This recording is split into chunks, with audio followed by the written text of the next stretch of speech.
విధానాలు చూసి కొంతమంది ఓర్వలేకపోతున్నారు. అంటే డెవలప్మెంట్ దగానం చేసాం కాబట్టి కొంతమంది ఓర్వలేకపోతున్నారు. దాంట్లోనే భాగంగా మా మీద అబండాలు వేస్తున్నారు. గత 3 సంవత్సరాల క్రితం నుంచి నేను ఒక సెక్రటరీ పోస్టును అడుగుతున్నాను. వేరే ఏ పోస్ట్ అడగలేదు, ఓన్లీ ఒక సెక్రటరీ పోస్ట్ అడుగుతున్నాను.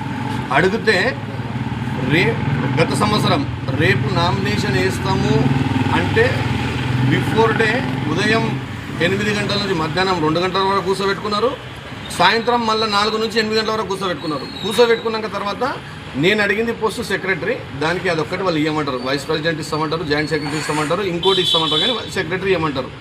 దానికి మా అధ్యక్షుల వారు అప్పుడు ఉన్న మా వైస్ ప్రెసిడెంట్ గారు సీనన్న గారు, తమ్ముడు ఇది కాదు, వాళ్ళకి మనకి ఇయ్యరు, ఎందుకంటే సంఘం అంటే వాళ్ళదే అనుకుంటున్నారు. వాళ్ళకి కావాల్సిన వాళ్ళే సంఘం, ఏ ఒక్కరిది కూడా కాదు, మీ ఒక్కరికి కావాల్సిన వాళ్ళకి ఇచ్చేది కాదు. మీరందరూ కూడా దుర్వినియోగం చేస్తున్నారు. సంఘం ఓటు హక్కును కూడా కల్పించేది ఓటు చేయొద్దని చెప్తున్నారు మీరు.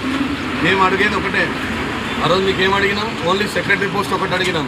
అడిగితే ఇవ్వలేరు. ఇవ్వకుంటే మేమేం చేసినాం, నామినేషన్ వేసి ప్రజాక్షేత్రంలో వెళ్దాము అని చెప్పి 2 రోజుల ప్రచారం కూడా మేము చేసినాం. దాని తర్వాత మా యొక్క ఆర్యవేశ మాజీ అధ్యక్ష కార్యదర్శులు అందరూ కూడా కూర్చొని ఇక్కడ మన వర్గం అనేది డిస్టర్బ్ కావద్దు, మనమంతా ఒక యూనిటీగా ఉన్నాము, ఒకటి యూనిటీగా ఉండాలని చెప్పి అంటే మేమన్నాము. మాకు ఇన్నిసార్లు అడిగినాం. అంటే గతంలో కట్కం వీరేందర్ అన్న నిలబడేటప్పుడు కూడా వాస్తవానికి ఆ రోజు కొంచెం మురళన్న లీడ్లో ఉండే, అంటే ప్రెసిడెంట్గా చేస్తాను ఉండే. ఆయన నగరేశం గుడి పాలక మండలి చైర్మన్ తీసుకున్నందుకు అన్న 2 పదవులు అంటే సమాజంలో డిస్టర్బ్ అయితే ఈసారి మీరు ఆగండి అన్న అని చెప్పి కట్కం వీరేందర్ని ప్రపోజ్ చేసింది నేను. అన్న కట్కం వీరేందర్ అన్న నువ్వు ప్రెసిడెంట్, నేను సెక్రటరీగా చేద్దామని చెప్తే ఆ రోజు డిస్కషన్లో మీరేమన్నారు, కోట మురళి అయితేనే నేను చేస్తా, లేకుంటే లేదన్నారు. ఆ రోజు